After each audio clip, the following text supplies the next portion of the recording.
Hi friends, you are very most welcome on Unique Study with Ajay. दोस्तों, मैं यहाँ पर नेट जरा फर्स्ट पेपर और ज्योग्राफी दोनों की बिल्कुल सिस्टमेटिक ढंग से क्लासेस चला रखा हूँ। तो आप ये मेरी सभी क्लासेस ज्वाइन कर सकते हो जो आपके लिए बहुत बहुत हेल्पफुल रहेंगी। तो देखो, मेरे को खुद को पता है कि एग्ज़ाम कैसे क्वालिफाई किया जाता है, स्पेशली प्रेजेंट टाइम में। प्रेजेंट टाइम में क्या है कि जो कंपटीशन है बहुत ही डिफ़िकल्ट होता जा रहा है, बहुत ही प्रैक्टिकल होता जा रहा है।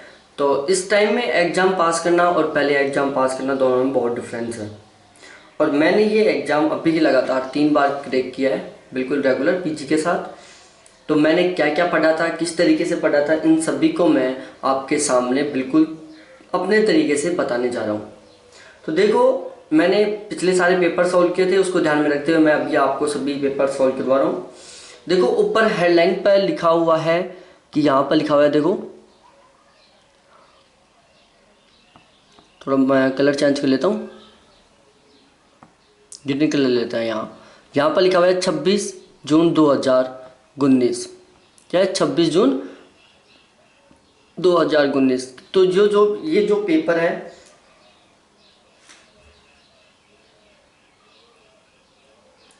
तो जो ये पेपर है वो 26 जून 2019 का है, जो 26 जून 2019 को हुआ था। इसको मैंने अपने हाथ हैंड राइटिंग से लिख के और नोट्स के रूप में फिर आपके सामने बताने जा रहा हूँ। आप इसको मिला सकते हो। मैं इसका जो सेकंड पार्ट बनाऊंगा उसमें मैं इसका एक वैलिड प्रूफ भी दे दूंगा कि ये 20 जून 2019 का ही पेपर है। साथ ही साथ आपको यदि इसी तरीके के बहुत सारे क्वेश्चंस की पीडीएफ लेनी है तो भी आप मेरे से कांटेक्ट कर सकते हैं। सबसे पहले हम बात करते हैं, क्वेश्चन नंबर 1 है, निम्नलिखित में से कौन सी गुणात्मक शोध की प्रमुख विशिष्टता है? कौन सी गुणात्मक शोध की प्रमुख विशिष्टता है? तो इसका ऑप्शन ए है विधेयात्मक पूर्वानुमानों और दत्त विश्लेषण का परिहार करता है। दूसरा है पूर्व विद्यमान श्रेणियों से सहमति व्यक्त करता है। तीसरा है संख्यात्मक रूप से आंकड़ों का संग्रहण करता है। और चौथा है प्रदत्त विश्लेषण की आनुभविक विधि का उपयोग करता है।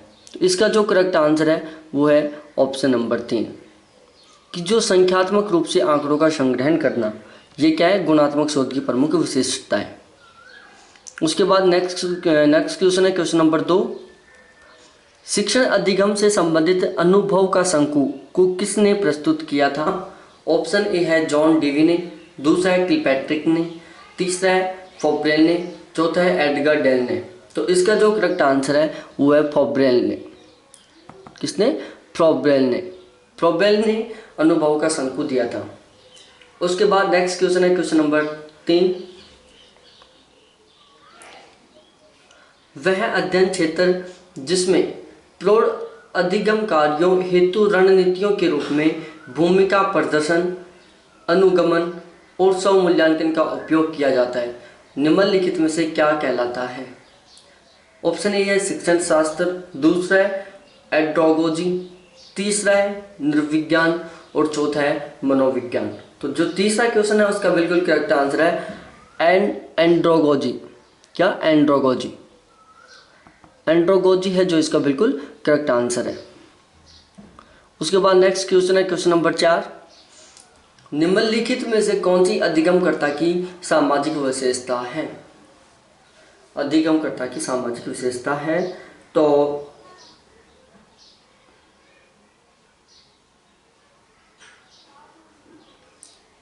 ऑप्शन ए है संवेदी प्रत्यक्षीकरण की शक्ति, बी है चिंतन क्षमता, सी है संश्लेषणात्मक कल्पना शक्ति, डी है स्वयं को दूसरे के साथ संबंध करने की योग्यता। तो इसका जो करेक्ट आंसर है वो है ऑप्शन नंबर 4, स्वयं को दूसरे के साथ संबंध करने की योग्यता ही अधिगमकर्ता की सामाजिक विशेषता है। अधिगमकर्ता की सामाजिक विशेषता क्या है? स्वयं को दूसरों के साथ संबंध करने की योग्यता। उसके बाद नेक्स्ट क्वेश्चन है, क्वेश्चन नंबर 5वां। क्वेश्चन नंबर 5 है कि एक शोधकर्ता अपने शोध में शून्य परिकल्पना को अस्वीकार करने में विफल रहता है, उसकी मूल शोध परिकल्पना के लिए इसके क्या निहितार्थ होंगे? ऑप्शन ए है शोध परिकल्पना को स्वीकार कर लेगा। ऑप्शन बी है शोध परिकल्पना को अस्वीकार कर लेगा। ऑप्शन सी है शोध परिकल्पना पर कोई निर्णय नहीं लेगा। और ऑप्शन डी है शोध परिकल्पना में सुधार करेगा। अब हमें पता चलाना है कि एक शोधकर्ता अपने शोध में शून्य परिकल्पना को अस्वीकार करता है, करने में विफल रहता है, उसकी मूल शोध परिकल्पना के लिए इसके क्या निहितार्थ होंगे। तो जो 5वां क्वेश्चन है उसका बिल्कुल करेक्ट आंसर होगा option number A, option number A. उसके बाद नेक्स्ट है क्वेश्चन नंबर 6, कौन सा क्रिया समुच्चय क्रियात्मक शोध चक्र का सही निरूपण है?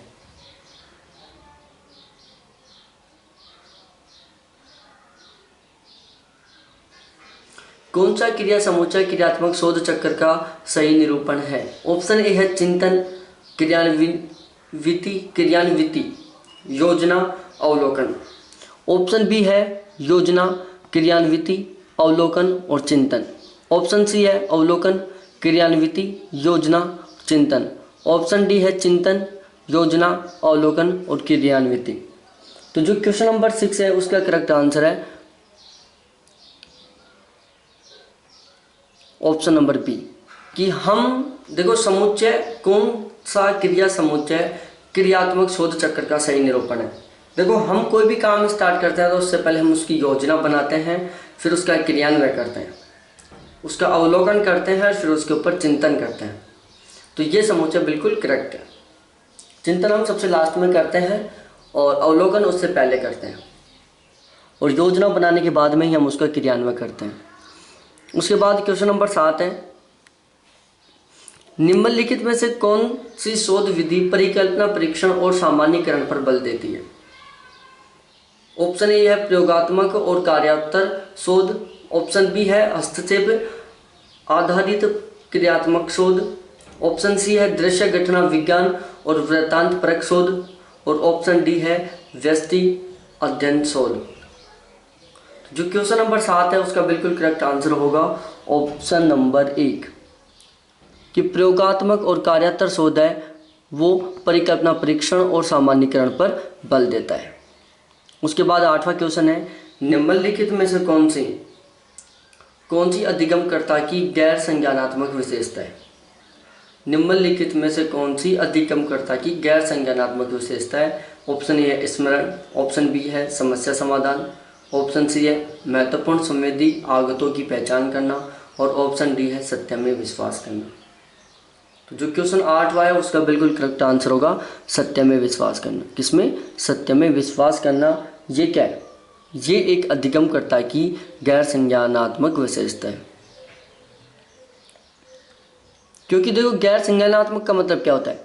अधिगमकर्ता की गैर संज्ञानात्मक मतलब होता है जिसमें उसके संज्ञान का, उसके ज्ञान का प्रयोग नहीं किया जाता हो।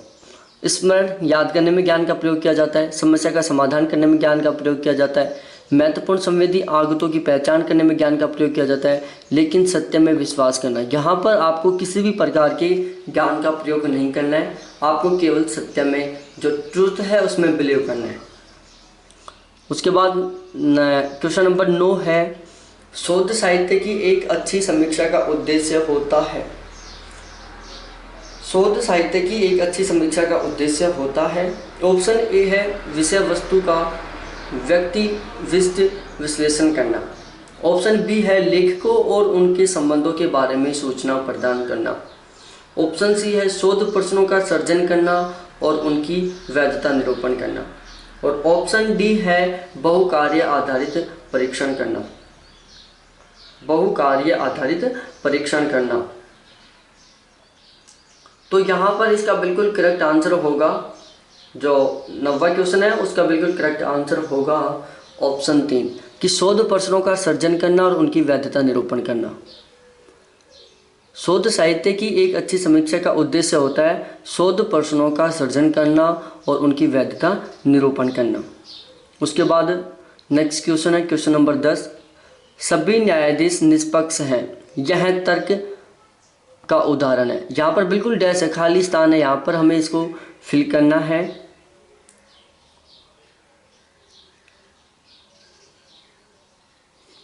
सभी न्यायाधीश निष्पक्ष हैं, यह तर्क का उदाहरण है। ऑप्शन ए है सार्वभौम विधेय, दूसरा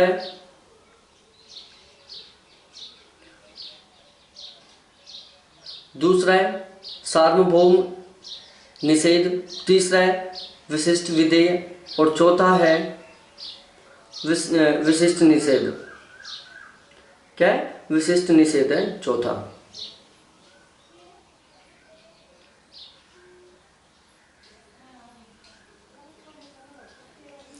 तो इसका जो करेक्ट आंसर है क्वेश्चन नंबर 10 का, तो क्वेश्चन नंबर 10 का बिल्कुल करेक्ट आंसर है ऑप्शन नंबर ए, सार्वभौम विधेय। कि सभी न्यायाधीश निष्पक्ष हैं, यह तर्क सार्वभौम विधेय का उदाहरण है।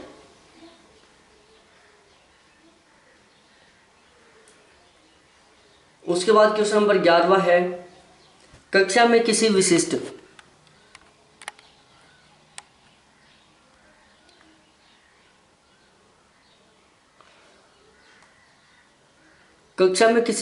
प्रयोजन के लिए तैयारी की गई विषय वस्तु का परिणाम होगा। कक्षा में किसी विशिष्ट प्रयोजन के लिए तैयारी की गई विषय वस्तु का परिणाम होगा। ऑप्शन ए है व्यक्तित्व विकास, ऑप्शन बी है विषय वस्तु परिशोधन, ऑप्शन सी है व्यक्तिकरण और ऑप्शन डी है सामान्य अकादमिक एकीकरण।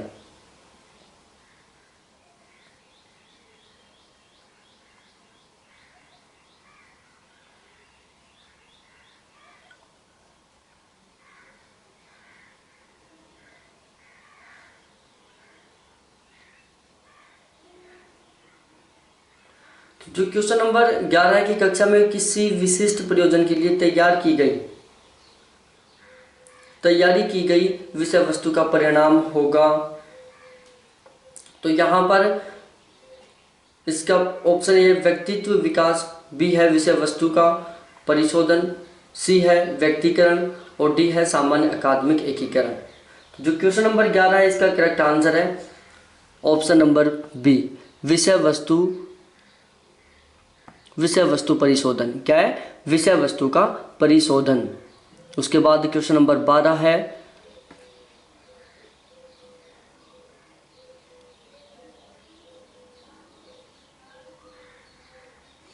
क्वेश्चन नंबर 12 है यदि a माइनस बी का 60% 40% जो a प्लस बी है, यदि a माइनस बी का 40% यदि a माइनस बी का 60% बराबर 40% जो a प्लस बी है,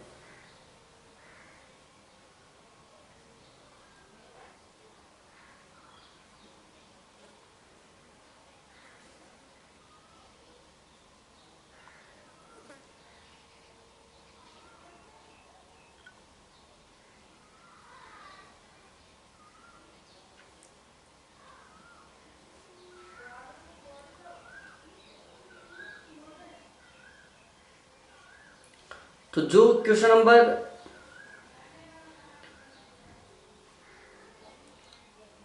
नंबर 12 है उसमें हमें पता चलाना है ए का बी कितने प्रतिशत होगा।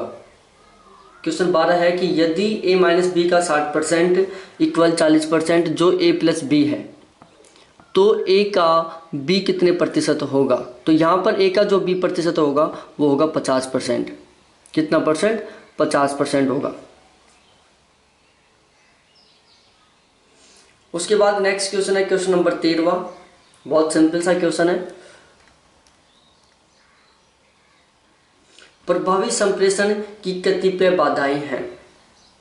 प्रभावी संप्रेषण की कतिपय बाधाएं हैं। ऑप्शन ए है बहुअर्थकता, ऑप्शन बी है सरल भाषा, ऑप्शन सी है निष्ठोत्पत्ति का उपयोग,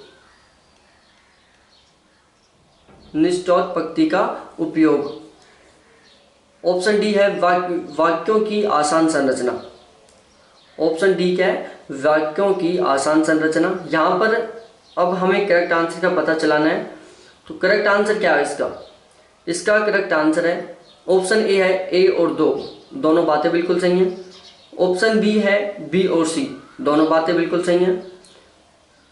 ऑप्शन सी है सी और डी, दोनों बातें सही हैं। और ऑप्शन डी है ए और सी, तीनों बातें बिल्कुल सही हैं।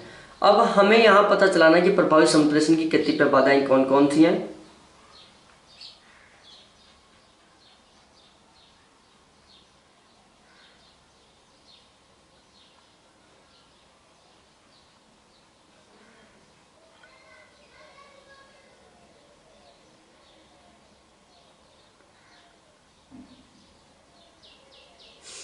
तो यहाँ पर जो क्वेश्चन नंबर 13 है उसका बिल्कुल करेक्ट आंसर होगा ऑप्शन नंबर डी, कि ए और सी बहु अर्थकता और पिस्टोक्ति का उपयोग, किसका? पिस्टोक्ति का उपयोग और बहु अर्थकता, ये दोनों बातें बिल्कुल सही है। यहाँ पर ये दोनों बातें हैं जो प्रभावी संप्रेषण में एक बाधा के रूप में काम करती हैं। जो वाक्यों की आसान संरचना है, वाक्यों की जो आसान संरचना है उससे प्रभावी संप्रेषण में कोई बाधा पैदा नहीं होती है। दूसरी साइड जो सरल भाषा का प्रयोग करते हो यदि आप कम्युनिकेशन में, तो उससे भी कोई बाधा पैदा नहीं होती है। तो ये दोनों बातें हैं जो बिल्कुल इसकी जो प्रभावी संप्रेषण होता है उसमें एक बहुत ही सरलता का काम करती है, उसमें बाधा का काम नहीं करती। यदि सपोज डेट आपको कोई भी टॉपिक मैं बिल्कुल सिंपल लैंग्वेज में समझाऊं तो आपको बहुत ही गजब तरीके से समझ में आएगा। लेकिन यदि मैं उसी को डिफ़िकल्ट लैंग्वेज में समझा रहा हूँ, वैसे कुछ बके जा रहा हूँ, तो उससे आपको समझ में नहीं आएगा, आप कंफ्यूज हो जाओगे, हेरिटेट हो जाओगे। वाक्यों की क्या आसान संरचना, यदि मैं कोई टॉपिक पढ़ाऊँ आपको और उसमें जो आप मेरा जो सेंटेंस है उसकी यदि वो बिल्कुल आसान संरचना हो तो भी आपको बेस्ट तरीके से समझ में आएगा। तो असलियत में बाधाएं कौन कौन सी हैं? बहु अर्थकता और पिस्टोक्ति का उपयोग।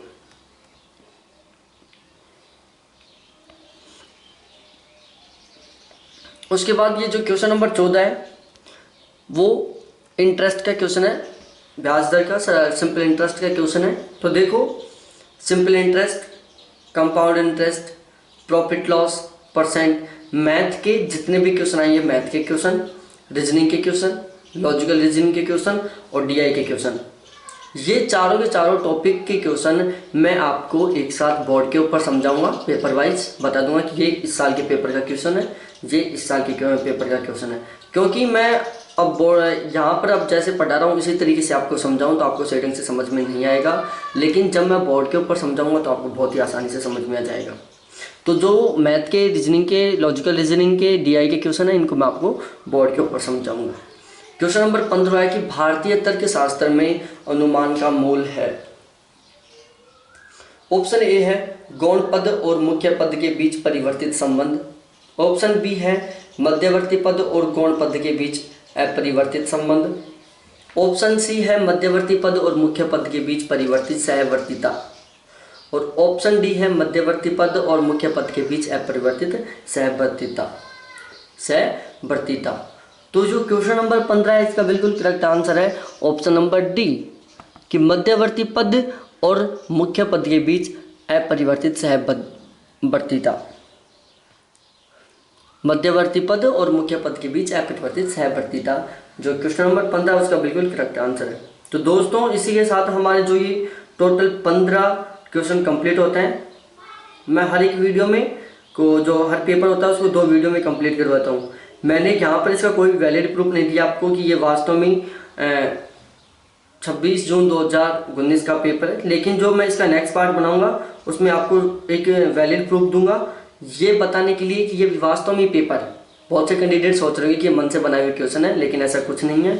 आपको यदि मेरे से पिछले साल की पेपर्स की PDF लेनी है तो मैं डिस्क्रिप्शन में आपको PDF लेने के लिए मोबाइल नंबर बता दूंगा, जो मेरे व्हाट्सअप नंबर है, तो उन पे आप मेरे से चैट करके और आप वो पेपर्स ले सकते हो। जून के मेरे पास 20 पेपर हैं और दिसंबर के मेरे पास 25 पेपर हैं।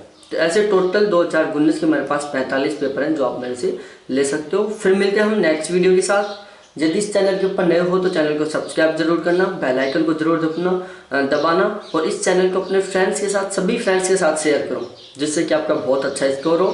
साथ ही साथ मैं यहाँ पर डेस्क्रिप्टिव टाइप से भी पढ़ा रहा हूँ, केवल आपका बहुत ही अच्छा स्कोर करने के लिए। फिर मिलते हैं हम नेक्स्ट क्लास में। थैंक्स देखने के लिए, बाय।